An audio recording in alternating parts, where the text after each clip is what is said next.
हैं लक्ष्मी आए तो मैं दान करूं। हम कहते हैं कि लक्ष्मी आएगी तो हम दान करेंगे, पैसा आएगा तो हम दान करेंगे, धर्म करेंगे, पुण्य करेंगे।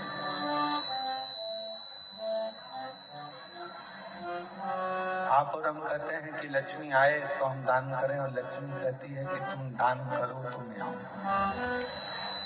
दोनों एक दूसरे का इंतजार करते हैं।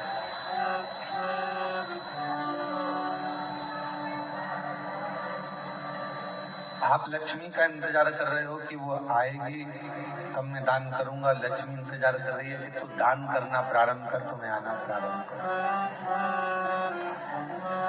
दोनों इंतजार कर रहे हैं।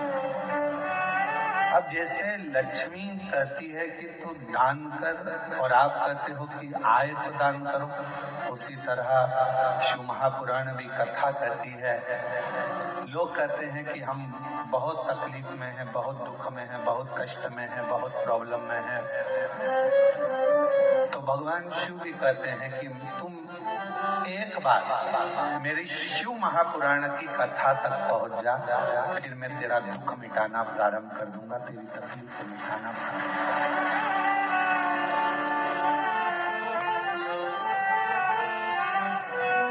जब हम परमात्मा तक नहीं पहुंचेंगे, जब हम भगवान तक नहीं पहुंचेंगे, परमात्मा तक नहीं पहुंचेंगे, तो परमात्मा हम पर करुणा कैसे करे? सूर्य अपनी किरणों को दे रहा है, भास्कर अपनी किरणों को पृथ्वी पर भेज रहा है, सूर्य अपनी किरणों को पृथ्वी पर दे रहा है, भास्कर अपनी किरणों को मृत्यु लोक में भेज रहा है, और तुम छाता लगाकर बैठे रहो कि मुझे सूर्य की किरण तो आ ही नहीं रही है, सूर्य की किरण तो मुझे मिल ही नहीं रही है। और भगवान कह रहे हैं पहले छाता हटा, थोड़ा सा बाहर निकल कर अगर देखेगा तो वो सूर्य की किरण मैं तो प्रकाश कर रहा हूँ और तेरे तक पहुंच नहीं रही, क्योंकि तेरे पास में छाता है।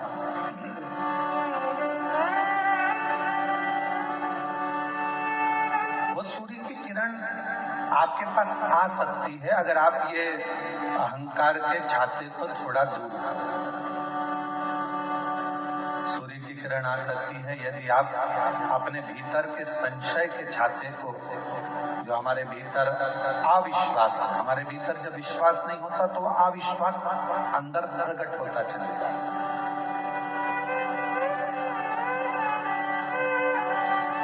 इन अविश्वास को,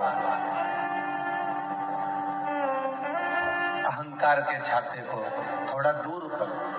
जब ये अहंकार का छाता, अविश्वास का छाता दूर होगा और तू जैसे ही बाहर निकलेगा, वैसे ही जब तू शिव की शरण में जाएगा तो भगवान देव अधिदेव महादेव की किरण तुझ पर पड़ेगी और तेरा उद्धार अपने आप होगा, अपने आप। आज व्यक्ति छोटा और बड़ा गिनने में लगा हुआ है। आज बहनें भी आपस में गिनती हैं तो ये गिनती हैं कि हमारी वो बड़ी जीजी के यहाँ इतना पैसा है तो छोटी के यहाँ इतना पैसा है।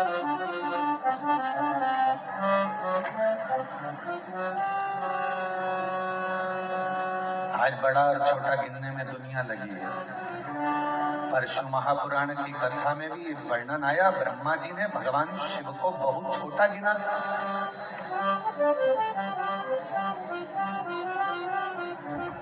ब्रह्मदेव ने कह दिया था कि ये पूरी सृष्टि का रचना करता मैं हूँ, सृष्टि का संहार करता मैं हूँ, सृष्टि को चलाने वाला मैं हूँ, सृष्टि का भोजन देने वाला मैं हूँ, सृष्टि को रखने वाला मैं हूँ, सृष्टि को संचारित करने वाला मैं हूँ। ये ब्रह्मा जी ने भगवान विष्णु के सामने, भगवान नारायण के सामने शिव जी को बहुत छोटा बता दिया, बहुत।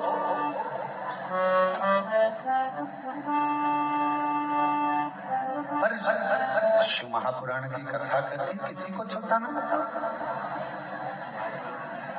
किसी को छोटा ना समझिए।